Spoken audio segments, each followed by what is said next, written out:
way better now. Excellent.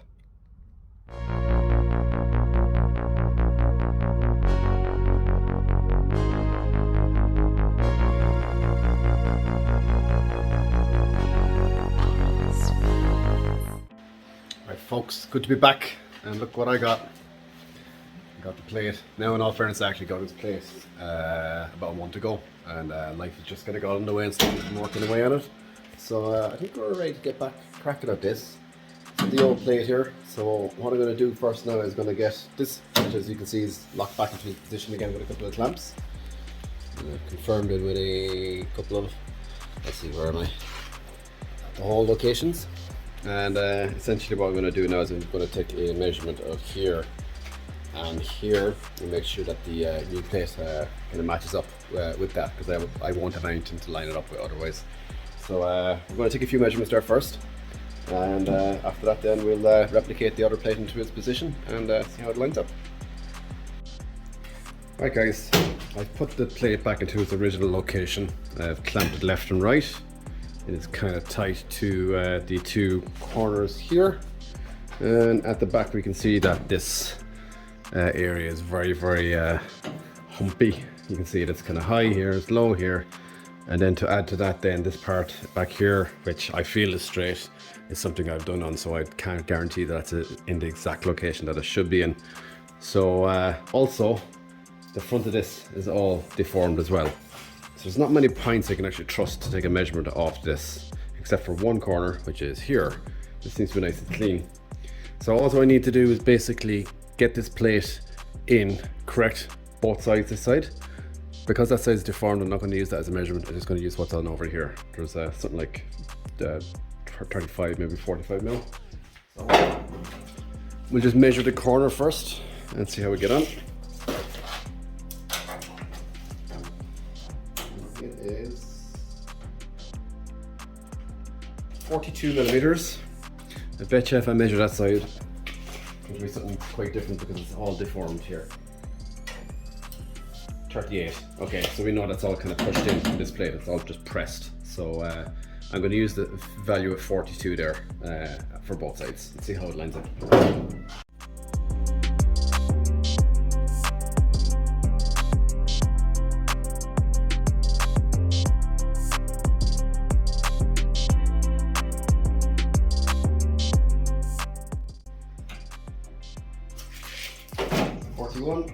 So close.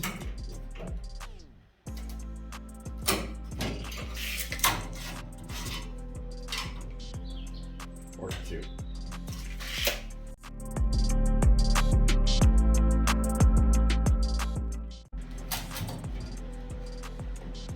42.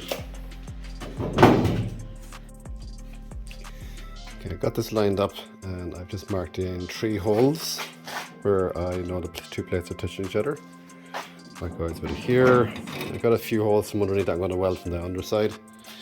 And then the last thing I need to do is get where these tabs are lining up above.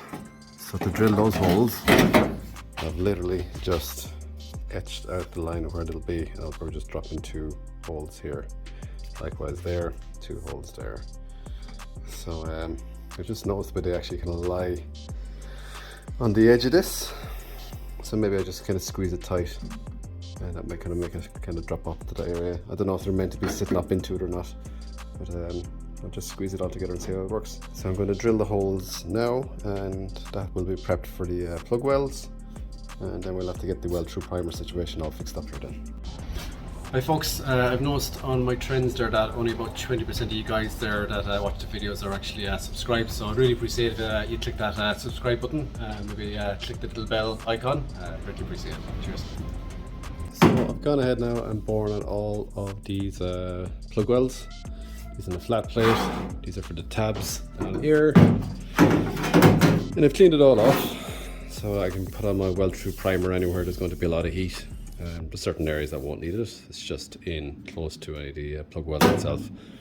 So what I'm going to do then is I'm going to put this plate on here, and I'm going to use these holes to clear off patches on this weld through primer, because even though it's weld through primer, to me you can't really weld through it fully unless you have a lot of heat.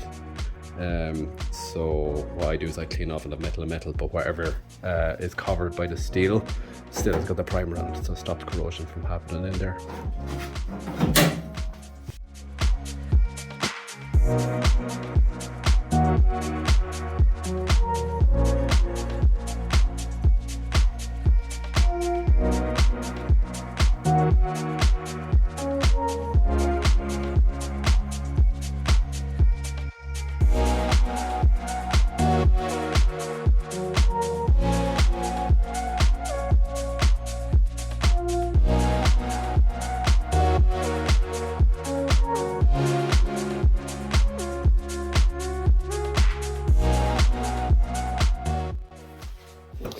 Alright, weld through primer is dried on. We've kind of gone down here and did a little bit of cleaning because I didn't want to have to try and do that while this guard was in place. Just makes life a little bit easier. So we're going to clamp this on now and get welding.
Okay, we cleaned all the steel back to fresh metal just to see how everything looks, and we're pretty good. Might have to touch up a couple of spots with a weld and grind it back again just to make sure that the plug is fully complete, but it looks good.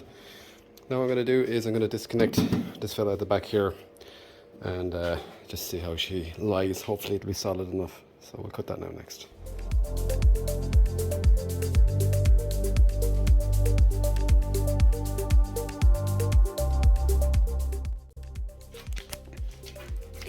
Okay, because I got a joint here and water's going to go down here, we need to seam seal the hell out of this. And a lot of this issue originated from it traveling back through all of these joints and working its way through everything. So what we're going to do is seal that all the way around and underneath here. So just to make it look neat, we're going to tape it up.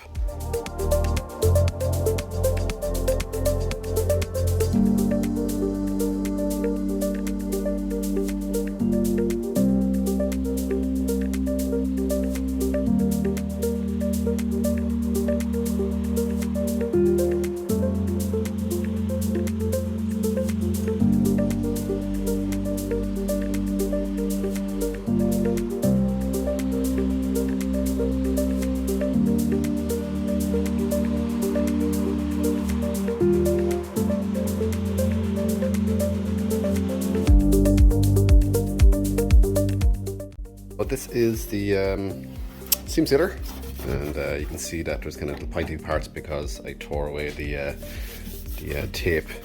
So what I'm going to do now is I'm just going to go over this with a bit of sandpaper, sand back all the high rough spots, and if I'm missing any pieces I will fill them in with a bit more seam sealer, and then we're going to prime it. Looks good, very happy with this.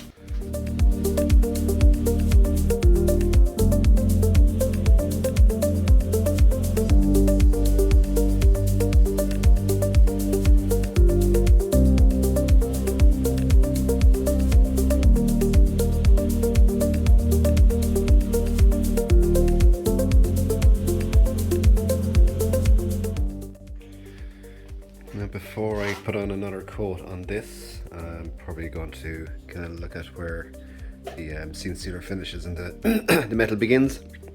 And just making sure that they're all kind of sanded in flat together, but I'm very happy with this. Looks really cool.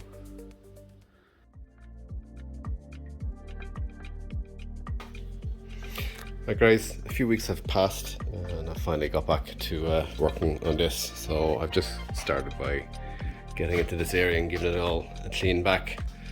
I was actually going to leave the original deadener on this here, but when I actually looked at it closely, you could see that some of the parts were curled off, and you could see that there's just this start of corrosion happening in there, in here, so I wasn't happy, so the whole lot had to come off. So I'm just working on cleaning this back now, and we're going to put in some heavy zinc rust primer in here, just to make sure we can deal with the slight corrosion that you can see here on the wheel well. There's a couple of spots I had to weld through, which was unfortunate because it affected down there, so we'll have to redo that one again, but it's nice to catch it out before it becomes a problem down along the line. Before I paint in here, I wanted to do one little bit of welding in here. You see this fella here? These are the chrome strip holes, so I've actually welded them all closed. That way when I have my zinc primer on the inside here, I don't weld it and destroy it, so I'm going to weld it and then zinc prime it.